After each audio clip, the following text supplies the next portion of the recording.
En la Biblia hay varias expresiones donde el Señor Jesús dice, yo soy, ¿cierto? Yo soy. Esta noche vamos a ver algunas de ellas. De hecho, esta tarde tuvimos el privilegio de oír una ahí en los patios, que es, yo soy el buen pastor. Pero antes vamos a orar. Señor, gratitud para ti, por la misericordia tuya, por tu gran fidelidad, porque tu palabra es suficiente para llenar nuestras necesidades, nuestros corazones y todo nuestro ser. Imploramos el consuelo de tu palabra, la capacitación de tu Espíritu Santo para entenderla. Aún, Señor, oramos para que los hermanos, en donde están, en sus diferentes actividades, también sean consolados, Señor, en Cristo. Amén. Los yo sois de Jesús. Entonces, ese es más o menos como he titulado. Es interesante que en la Biblia encontramos que el mismo Señor Jesús le pregunta a los discípulos, le dice, ¿quién dice la gente que soy yo? Que yo soy. En Marcos capítulo 8 versículo 27. Y por supuesto, las personas pensaban en esa época, ¿quién era Jesús? En esa época pensaban que Jesús era un hombre bueno o que era uno de los profetas. Pero hoy algunas personas piensan que Jesús es solo un filósofo. Eso, una persona que habla muy bonito, que sus pensamientos son coherentes, pero hasta ahí. Sobre todo porque el Señor Jesús predicó sobre el amor, sobre la paz, inclusive algunos lo ubican en algunos grupos políticos de nuestro país. Algunos lo ubican a la izquierda, otros posiblemente a la derecha, y otros piensan que Jesús es un mito, solo un mito, que no existió, fue invento. De hecho, hay algunos pensadores que dicen que todo lo que la Biblia dice lo escribió la Iglesia Católica al comienzo de la historia de la humanidad. Primero, la Iglesia Católica no estaba al comienzo de la época cristiana, no estaba. La Iglesia Católica se comenzó a formar por allá alrededor de los años 500 después de Cristo. Pero algunos dicen eso. De hecho, ustedes han oído y han visto películas que hablan de por ejemplo, el Código de Da Vinci, el Santo Grial y todo eso, los templarios, todos esos vocablos que pertenecen a una guerra interna de la Iglesia Católica. Algunas personas piensan que de allí fue donde surgió la Biblia y de allí fue donde surgió el cristianismo, lo cual es una gran equivocación. Y otros, como los gnósticos, piensan que Jesús solamente es un espíritu iluminado, es un guía espiritual avanzado, pero que no es Dios. ¿Qué dijo Jesús de sí mismo? Aquí hay un pequeño resumen. El Señor Jesús dijo que Él era Hijo de Dios. De hecho, Él dijo que era Dios. También que era el Mesías o el Cristo, que era Rey y que tenía su propio reino, que no era de este mundo, que era Maestro, que era Señor. Él dijo, yo soy el pan de vida. Yo soy la luz del mundo. Yo soy de arriba y no de este mundo. Yo soy la puerta. Yo soy el buen pastor. Yo soy el camino, la verdad y la vida. Entre muchos otros yo soy, que la Biblia nos habla en el Nuevo Testamento. El Señor Jesús también entonces, tocando versículos específicos, nos dijo quién era Él. Para la muestra, aquí tenemos varios. En Mateo 16:15, Él les dijo, ¿y vosotros quién decís que soy yo? En Lucas 9:18, aconteció que mientras Jesús oraba aparte, estaba con Él los discípulos y les preguntó, diciendo, ¿quién dice la gente que soy yo? Esta pregunta es la que nos lleva a remitirnos a los evangelios, sobre todo el evangelio de Juan, para encontrar la respuesta del mismo Señor en su palabra santa, diciendo quién es Él. En primer lugar, vamos a pensar en la expresión yo soy. Yo soy. Es en el libro de Éxodo, el capítulo 3, capítulo 4, donde le preguntó Moisés a Dios que si él iba al pueblo de Israel, diciéndole que alguien lo había mandado, ¿qué tenía que decir él? Y Dios simple y llanamente le contesta, yo soy, me envió. Dígales que yo soy, me envió. El término entonces yo soy se refiere a la expresión del Antiguo Testamento que identifica a la divinidad. El término es Jehová. Por esa razón, el término yo soy es la misma esencia divina. Cuando el Señor Jesús está diciendo yo soy, está diciendo que yo soy Dios, que yo soy autosuficiente, que yo no dependo de nadie para ser lo que soy, que yo soy la vida y que hace posible la vida de cualquier cosa que exista. El término Jehová viene de una raíz hebrea que es ser, o ser vivo, o estar vivo. Entonces Dios básicamente establece que el Señor Jesús, con esa expresión, está diciendo en la Biblia que Él es Dios, el mismo que se identificó en el Antiguo Testamento como Jehová. Por esa razón entonces el término yo soy hace referencia a aquel quien hace posible todo con su poder. Esa es la expresión. Nadie puede llamarse yo soy. Ustedes recuerdan que cuando el Señor Jesús estaba siendo buscado en el huerto por los soldados herodianos, cuando le preguntaron, Él le preguntó a los soldados, ¿a quién buscáis? Y los soldados le contestaron, a Jesús de Nazaret. Y Él dijo, yo soy. Cuando el Señor Jesús dijo, yo soy, ¿sí recuerdan ustedes qué pasó? Los soldados se cayeron de espaldas. Eran soldados judíos y sabían lo que significaba el nombre yo soy. Ellos sabían que la ley decía y dice, no tomarás el nombre de Jehová tu Dios en vano. Y que esta expresión yo soy estaba identificando que esa persona que estaba ahí hablando con ellos era Dios, aunque también era hombre. La primera expresión que el Señor Jesús dice que Él es que yo soy el pan. Yo soy el pan. Y en Marcos, sigamos adelante.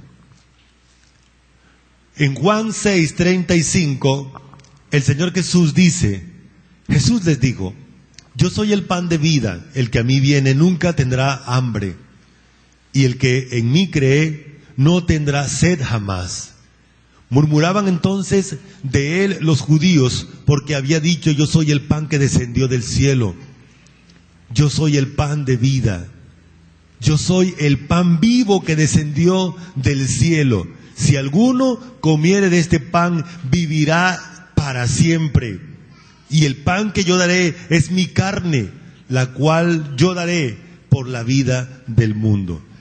Aquí en estos versículos tenemos la explicación de lo que significa que Él es el pan de vida.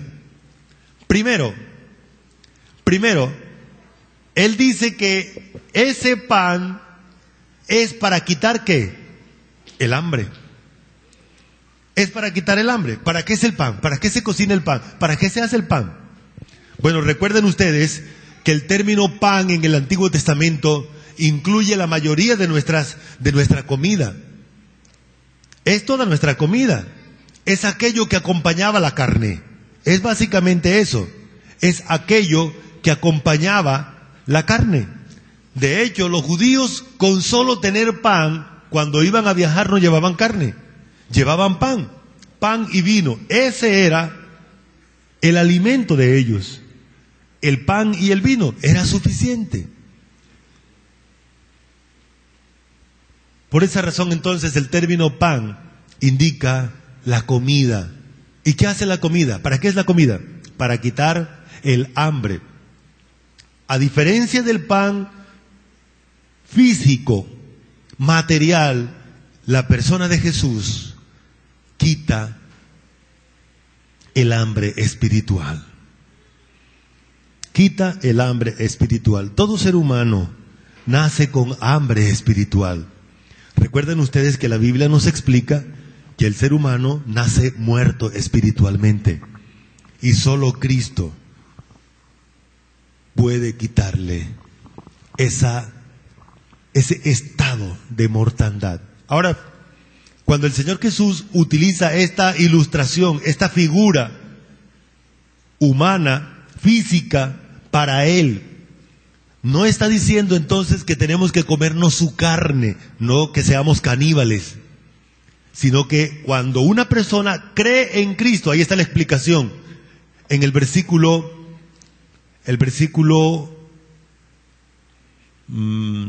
51, yo soy el pan que descendió del cielo, si alguno comiere de este pan, vivirá para siempre. ¿Cómo se come a Cristo? Él es el pan. ¿Cómo se come a Cristo? En el momento de creer. Estamos ingiriendo la vida de Cristo. ¿Qué hace el pan en un individuo?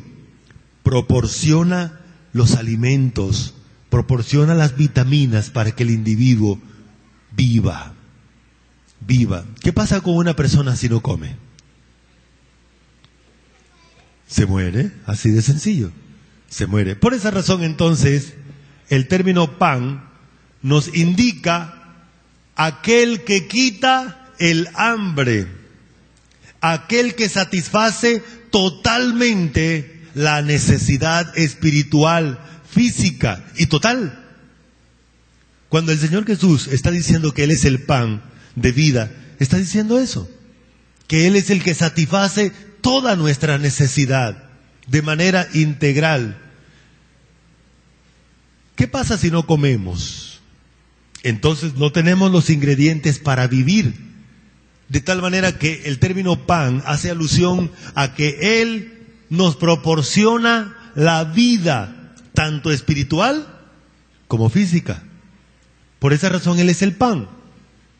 El que tiene hambre, una posibilidad es de ¿qué? Muera de hambre. Muera de hambre. De hecho, la Biblia nos habla de que en la época de la tribulación, una de las muertes más grandes que va a ocurrir es muerte por inanición. ¿Qué significa eso? Muerte por hambre. No va a haber mucha comida en el futuro, hermanos, ¿saben? De hecho, ya hay continentes donde la comida escasea. ¿Recuerdan algún continente donde hay poca comida y la gente muere de hambre? África.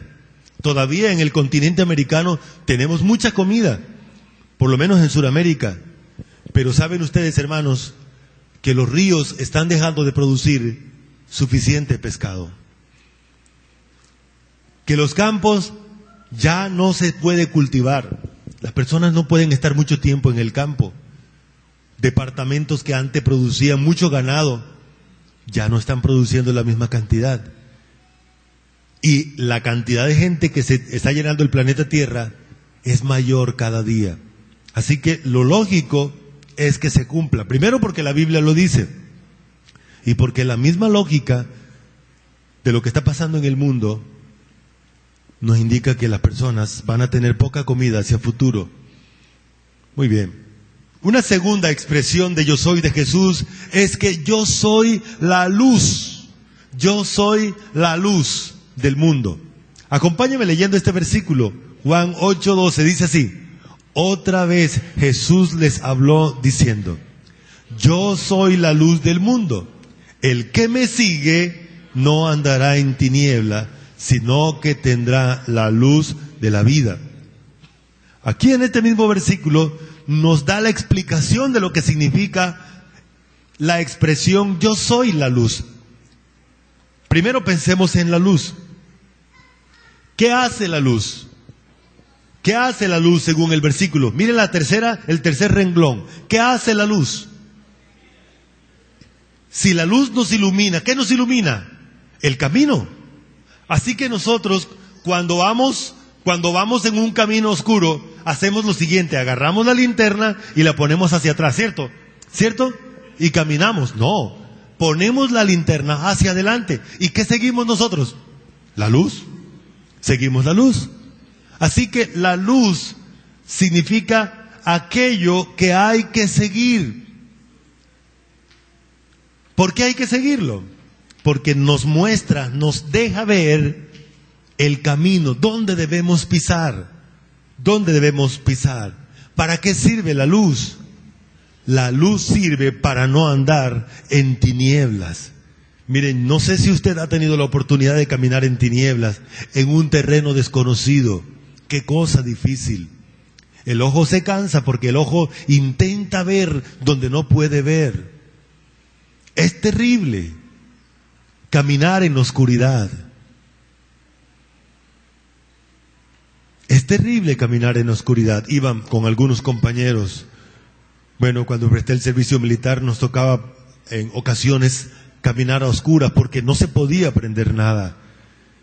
Y estábamos caminando cuando de repente sentíamos, ¡oh!, alguien se cayó al abismo. No vio el hueco. Estamos hablando de Edwin.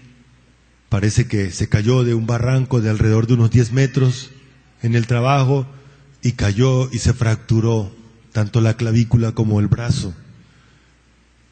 Y seguramente estaba de día. Si eso nos pasa cuando nuestros ojos ven el peligro y podemos pisar seguro, ¿qué pasaría? ¿Cuánto más cuando no podemos ver, no? Así que, pero el Señor Jesús usa otra vez lo que hace la luz natural y lo traslada al plano espiritual y dice que yo les alumbro, así como el pan. Yo les doy comida, que esa comida demorará por la eternidad. Nunca más van a tener que comer. Ahora yo les voy a dar una luz que alumbrará de aquí a la eternidad. Esa luz es una luz viva, porque Él es la luz, Él mismo es la luz. Dicho de otra manera, cuando el Señor Jesús nos está diciendo que yo soy la luz, Él mismo es el camino. Es un camino iluminado. A mí me llama la atención que a veces a las 11 de la noche sale un avión de aquí, del aeropuerto. Y uno dice, pero ¿cómo es posible? ¿Por qué no esperan mañana? Pero si usted va a la pista y la mira desde arriba, esa pista está iluminada. Y para los aviones, en muchas ocasiones es más fácil, por la luminosidad, por la manera como está estructurada la pista, aterrizar de noche que aterrizar de día. Me cuentan de los aeropuertos de Estados Unidos, donde completamente todo el tiempo está nublado y con niebla, cayendo nieblas. Ellos tienen unos aparatos especiales que son capaces de sobrepasar la niebla, sobrepasar la nieve y mostrarle a los aviones en qué pista y cuál es el espacio que deben recorrer. Y según la Biblia, ese espacio que debemos recorrer es la misma persona de Cristo. Es un camino que está iluminado porque Él mismo tiene luz. Y por eso dice que Él es la luz. Yo soy la luz del mundo, el que me siga no caminará en oscuridad, esa es otra versión, sino que tendrá la luz de la vida. Así que la luz significa el que ilumina la vida con su presencia. Recuerden ustedes cuando hablamos de la gloria de Dios, Cristo mismo es resplandeciente. Y si Él mismo produce luz con su gloria, con su esencia divina, entonces a eso se refiere que Él es la luz. Él es quien guía nuestro andar. Es quien nos va mostrando por dónde debemos andar. Es quien quita la oscuridad espiritual. Hace un rato decía que nosotros nacemos ciegos, muertos, con hambre espiritual. Y es el Señor Jesús entonces el que nos hace ver no solo el presente, sino también el futuro. Hay otra expresión en la Biblia que nos muestra quién es el Señor Jesús. Leemos junto Juan 10:7. Dice así: volvió pues Jesús a decirles: de cierto os digo, yo soy la puerta de las ovejas. ¡Qué interesante! Ahora el Señor Jesús nos metió otra vez en otra comparación, otra figura. Ahora ratico nos habló de comida, después de caminar en un sendero oscuro en la noche, que se necesita una linterna para poder ver. Ahora nos metió en un redil. ¿Qué es un redil? Me llama la atención, creo que ahí tengo una imagen. No la pasé. Los rediles en aquella época eran murallas de piedra, murallas grandes de piedra, y tenían una sola puerta. En esa muralla se apostaba el portero, el pastor, se acostaba ahí. De tal manera que nadie podía entrar a su redil ni salir, porque él estaba atravesado en la puerta. El Señor Jesús dice: yo soy esa puerta. ¿Para qué son las puertas? ¿Para qué son las puertas? Primero, bueno, las puertas son para producir seguridad. Las puertas son el único lugar de acceso en una casa. No se puede entrar por una parte. Si tenemos una casa que no tiene paredes, ¿se necesitan puertas? No, porque todo el mundo entra por cualquier parte. Pero las puertas son el único lugar por donde se puede entrar y salir en alguna estructura, en este caso en un redil. Nadie podía acceder a la oveja. Así que, ¿qué hacía la puerta? La puerta permitía a la oveja tener seguridad. ¿Por qué? Porque había un solo lugar por donde entrar. ¿Y quién estaba ahí en ese lugar? El pastor o el portero, y no podía entrar nadie. Ahora, la puerta también sirve de acceso, de llegar hasta ¿dónde? En este caso, la oveja. Vamos a ver entonces qué significa esta expresión de la puerta. Miren ustedes una ilustración. El Señor Jesús dice: yo soy la puerta. Y ahí tenemos la ilustración de que entren por mí todos los que estén trabajados y cansados. ¿Ven la diferencia de la gente que está de este lado a la gente que está al otro lado? La gente que está de este lado, que no ha entrado por donde Cristo, está cargando sus problemas. Está triste, está muerta. Pero miren el estado de los otros que ya han entrado por la puerta. Así que el término puerta nos indica, regresemos al versículo. Sí, aquí tenemos varios versículos.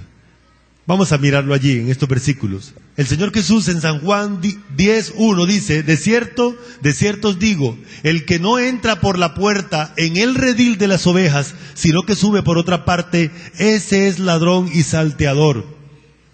¿Para qué sirve la puerta? Para entrar. El versículo 2: mas el que entra por la puerta, el pastor de las ovejas es. A este abre el portero, y las ovejas oyen su voz, y a sus ovejas llama por nombre y las saca. ¿Para qué sirve la puerta? Para sacar las ovejas. Entra el pastor y saca a sus ovejas. Seguimos, allí hay otros versículos. Y cuando ha sacado fuera todas las propias, va delante de ella, y las ovejas le siguen porque conocen su voz. Mas al extraño no seguirán, sino huirán de él porque no conocen la voz de los extraños. Así que la puerta es la entrada, ¿para quién? Para el pastor. Es el lugar de entrada.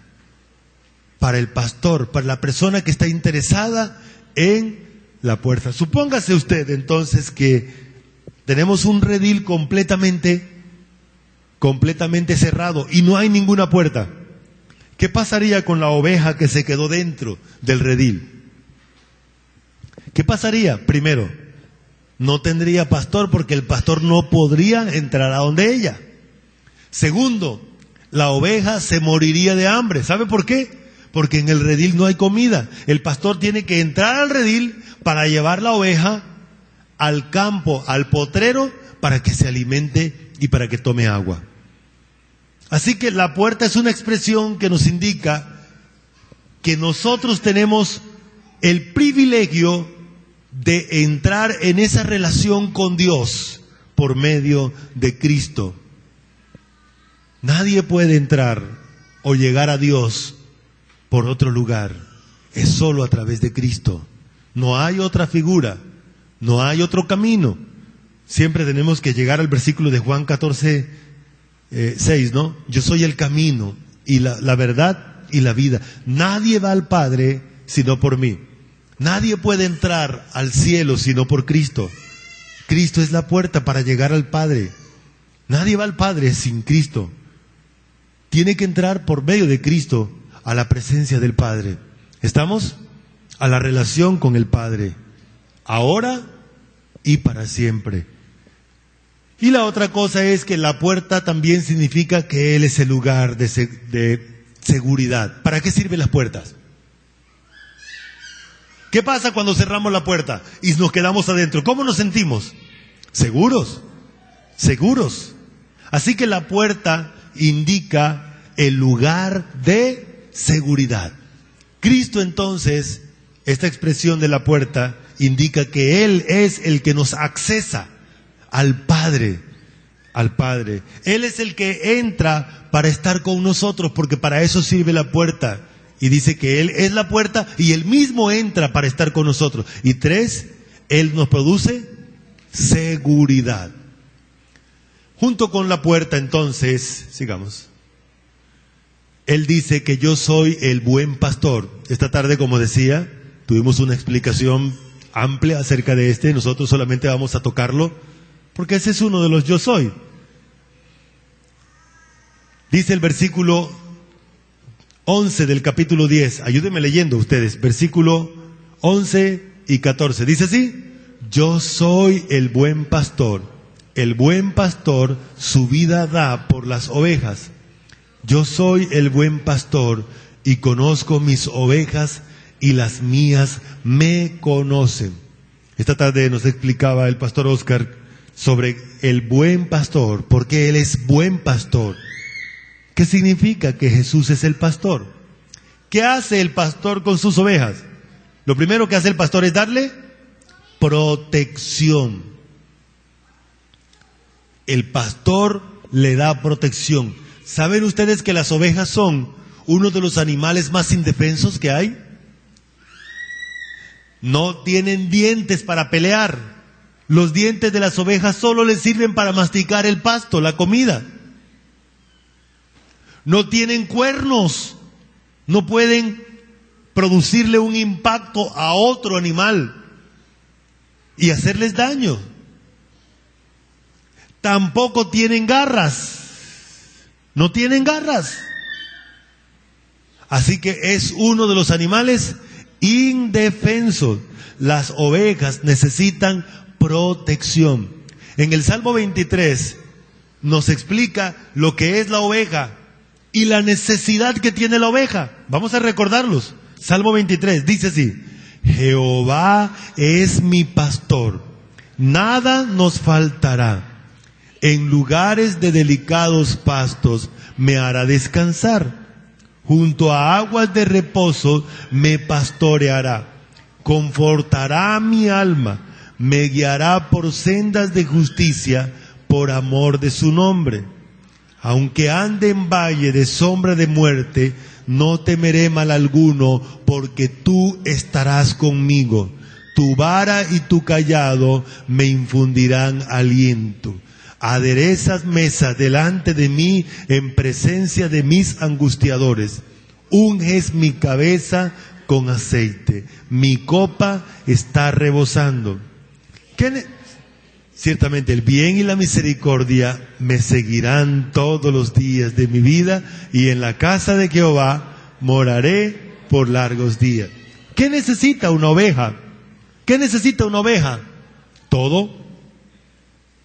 Todo. El pastor tiene que darle todo a la oveja. Por eso una oveja necesita no solo protección, también necesita guía. Las ovejas no son buenas para orientarse. No son buenas. Por esa razón el Salmo 23 nos dice que el pastor tiene que llevar a la oveja al lugar donde haya los alimentos. La mayoría de animales buscan los alimentos por sí solos. Las ovejas no. Necesita que el pastor la guíe donde haya alimento. Las ovejas necesitan dirección. Necesitan dirección. Estaba oyendo algunos comentarios sobre las ovejas, y este Salmo 23 dice que las ovejas son tan tontas que si se encuentran en un campo abierto y cae un aguacero durante toda la noche, ellas no buscan para dónde ir a protegerse.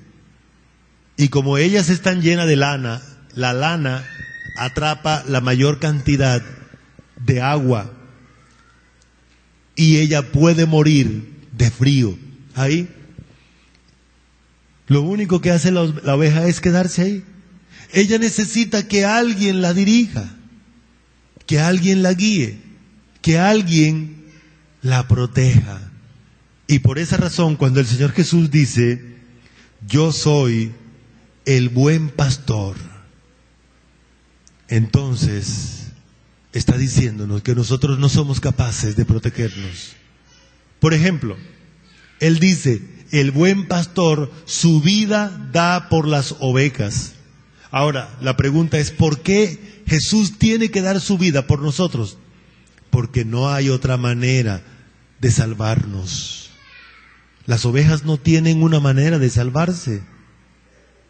La única manera es a través del pastor, lo que el pastor haga por las ovejas. Qué interesante, ¿verdad? Lo que el pastor haga por las ovejas.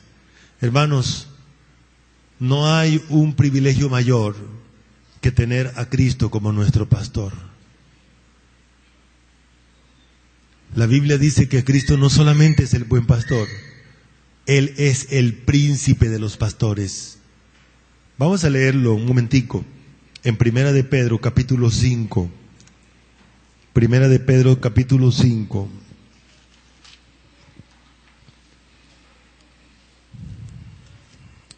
La palabra de Dios dice de la siguiente manera: apacentad la grey de Dios que está entre vosotros, cuidando de ella, no por fuerza, sino voluntariamente, no por ganancia deshonesta, sino con ánimo pronto, no como teniendo señorío de los que están a vuestro cuidado, sino siendo ejemplos de la grey. Y cuando aparezca el príncipe de los pastores, vosotros recibiréis la corona incorruptible de gloria. ¿Qué significa eso, que Él es el príncipe de los pastores? Él es el que lidera, el que dirige, el que guía, el que coordina el pastoreaje de sus ovejas. Cristo no ha dejado suelto el pastoreaje de sus ovejas, porque Él es el pastor. Me llama mucho la atención que en estos momentos algunos líderes se han ubicado en el lugar de Cristo, diciendo que son los ungidos, los superpastores, los superapóstoles o lo que sea.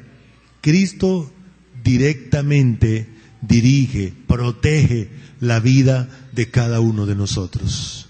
Vamos a dejar hasta aquí. Hay más yo sois, pero esta noche el tiempo se terminó. Vamos a darle gracias a Dios por oír su palabra y por lo que Él nos ha enseñado. Voy a pedirle a Gerson que tenga la bondad de dar gracias a Dios por la palabra.